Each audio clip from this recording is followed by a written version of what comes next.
Existe um território além daquilo que a consciência comum consegue nomear. Um espaço onde os mitos respiram, os símbolos falam e as histórias revelam aquilo que a alma tenta esconder.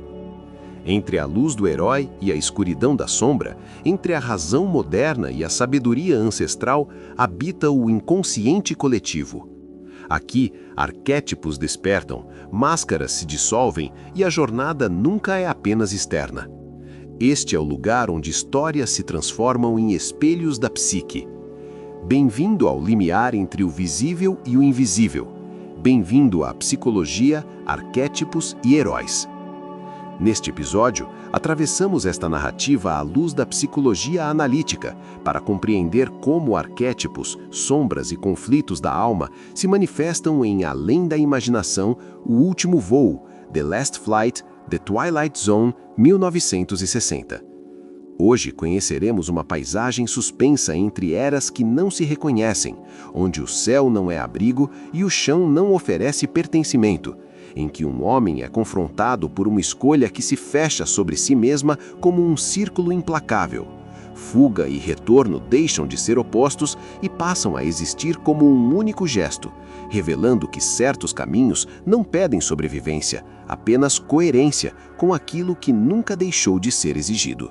Mas antes que isso se cumprisse, houve um instante esquecido. Voltemos ao ponto em que nada parecia definitivo. A pista se estende sob um céu imóvel e o ar parece sustentar um ruído que não pertence àquele tempo. O movimento da câmera segue o biplano enquanto suas rodas tocam o asfalto, capturando o reflexo frio dos hangares modernos e o contraste com o tecido e a madeira da aeronave, transmitindo sensação de deslocamento temporal. Os militares da base avançam, aproximando-se, mas o espaço parece pulsar ao redor, reagindo a cada gesto do intruso. O vento percorre o campo aberto e desliza pelo tecido e pela madeira do avião, contrastando com o aço e o concreto ao redor. A câmera gira levemente, acompanhando Decker enquanto ele se move, revelando ângulos de luz que delineiam seu corpo, os uniformes modernos e os jatos estacionados, criando um quadro de estranhamento contínuo. Ele observa os soldados, suas expressões rígidas e confusas, enquanto o prédio administrativo parece contrair-se à medida que o interrogatório se aproxima. Decker relata que estava em patrulha aérea em 1917 com Alexander Mackay, quando ambos foram atacados por 7 aviões alemães. Ele afirma que mergulhou em uma nuvem branca para escapar do combate, deixando o companheiro para trás. A câmera percorre lentamente os documentos e mapas na sala de interrogatório, alternando entre o rosto de Decker e os olhares céticos de Wilson e Harper, reforçando a tensão temporal que envolve cada palavra dita. Os oficiais escutam com desconfiança. Major Wilson questiona a veracidade da história, tratando o relato como delírio ou encenação. O comandante Harper consulta registros e documentos, tentando verificar datas, nomes e unidades mencionadas. Movimentos de câmera fluem sobre as mãos que manipulam arquivos e papéis, os raios de luz que atravessam janelas altas, criando um efeito de suspense visual que acompanha a narrativa. Quando Decker menciona o nome de Alexander Mackay, Harper reage e informa que um general Mackay, veterano da Primeira Guerra Mundial, está vivo e a caminho da base para uma inspeção oficial. A câmera acompanha o olhar de Decker, alternando entre seu rosto e o horizonte, onde a nuvem branca permanece visível, criando sensação de inevitabilidade e urgência silenciosa. Decker compreende a implicação dessa informação. Se Mackay viveu, foi porque alguém voltou para lutar. Ele percebe que, ao ter fugido para a nuvem, não cumpriu esse papel. O Major Wilson tenta manter o controle da situação, enquanto Harper observa Decker com atenção crescente. Cortes sutis e movimentos de câmera circulares acompanham o avanço da consciência de Decker, intensificando o paradoxo temporal como se o espaço físico e psicológico se fundissem. O campo de pouso volta a se impor quando Decker escapa da custódia, atravessando a área aberta em direção ao biplano.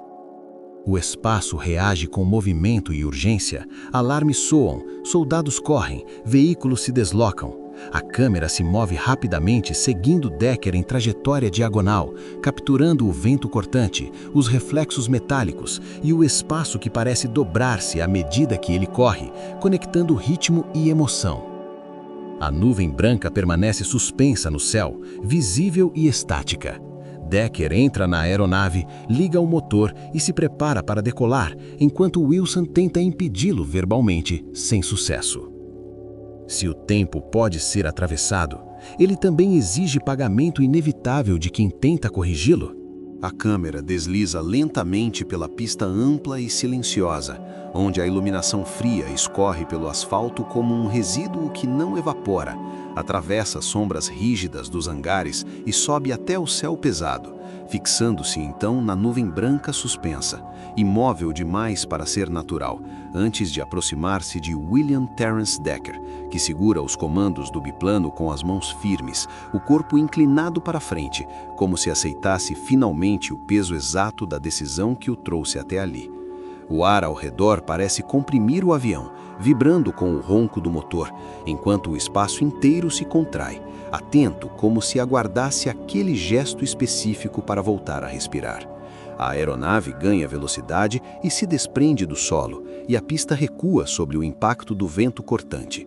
A câmera acompanha Decker em plano levemente inclinado, capturando o movimento do biplano, o céu se expandindo acima e a nuvem branca engolindo a fuselagem, enquanto o som do motor e o ar comprimido criam tensão sensorial contínua. O Major Wilson corre, a voz dissolvida pelo ruído mecânico, reforçando a urgência e desespero do momento. O silêncio que se segue pesa sobre a base. Instantes depois, um carro oficial se aproxima e dele desce Alexander McKay, agora envelhecido, o corpo ereto sustentado por memórias que ainda pressionam o peito.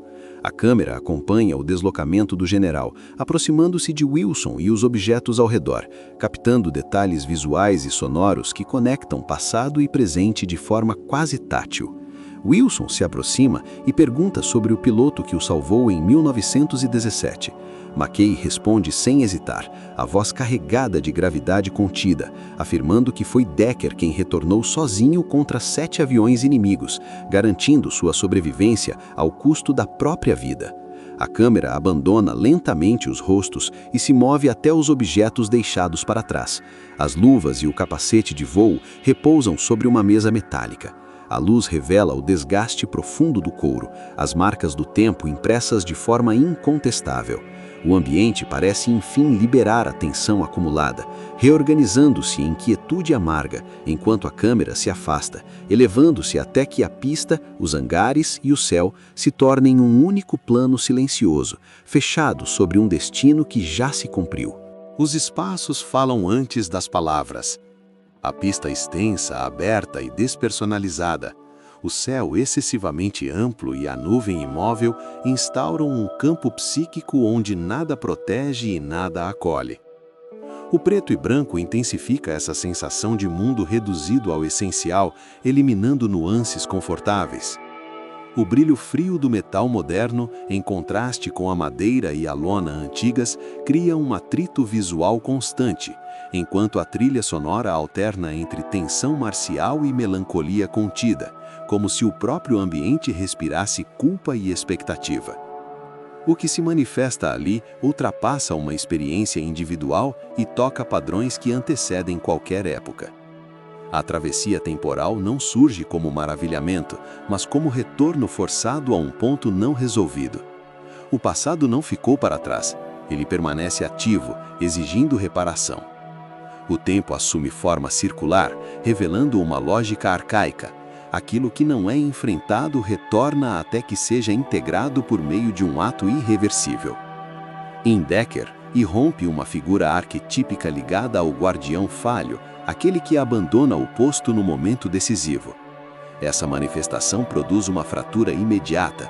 Enquanto o corpo sobrevive, a psique se fixa no instante da fuga. As consequências são diretas e visíveis: deslocamento, desencaixe, incapacidade de pertencer ao presente, até que a coerência seja restaurada por um gesto final que reordena toda a linha do tempo. A escuridão da sombra se evidencia na recusa inicial de assumir o próprio medo. Ela não aparece como violência ou crueldade, mas como evasão. O conflito interno não se resolve por negação ou explicação racional, mas pela aceitação plena daquilo que foi evitado. Quando essa sombra é reconhecida, ela deixa de paralisar e passa a orientar uma ação extrema, porém necessária. A ampliação simbólica encontra eco no Cavaleiro do Graal Anônimo, aquele que não busca glória, nome ou recompensa, mas apenas cumpre a tarefa correta no instante exato. Assim como esse cavaleiro sem identidade, Decker só se torna inteiro quando renuncia à sobrevivência como valor supremo. O Graal não é conquistado, ele é preservado por quem aceita desaparecer após o cumprimento da função. Nesse gesto, ativa-se o arquétipo do herói em sua forma mais silenciosa. Não há celebração, retorno triunfante ou reconhecimento público. O impacto psíquico reside justamente nisso. A restauração da ordem não exige memória coletiva, apenas a correção íntima do desvio. O heroísmo se manifesta como alinhamento entre ação e verdade interior, ainda que o preço seja absoluto. As imagens finais retornam transformadas. O céu já não é ameaça aberta, a pista não é mais palco de intrusão, e os objetos envelhecidos condensam o tempo em matéria visível. Tudo indica que o mundo seguiu adiante, mas algo essencial foi rearranjado em silêncio. O ciclo se fecha sem alívio, apenas com uma estranha sensação de justeza amarga, como se o universo tolerasse a existência apenas quando cada um ocupa exatamente o lugar que lhe cabe. O que resta de nós quando viver deixa de ser a prioridade e a única exigência passa a ser a fidelidade ao próprio gesto? Psicologia, arquétipos e heróis. Você ouviu Como a Psicologia Analítica Interpretaria, além da imaginação, o último voo. The Last Flight, The Twilight Zone, 1960.